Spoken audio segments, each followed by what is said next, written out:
எனக்கா இத்தனை கிருப என்னே அளவற்ற கிருப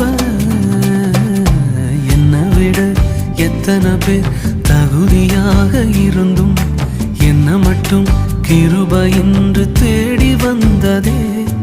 என்னை விட எத்தனை பேர் தகுதியாக இருந்தும் என்ன மட்டும் கிருப என்று உயர்த்தி வைத்ததே. உங்க கிருப என்னை வாழ வைத்ததே. உங்க கிருப என்னை தூக்கி சுமக்குதே. உங்க கிருப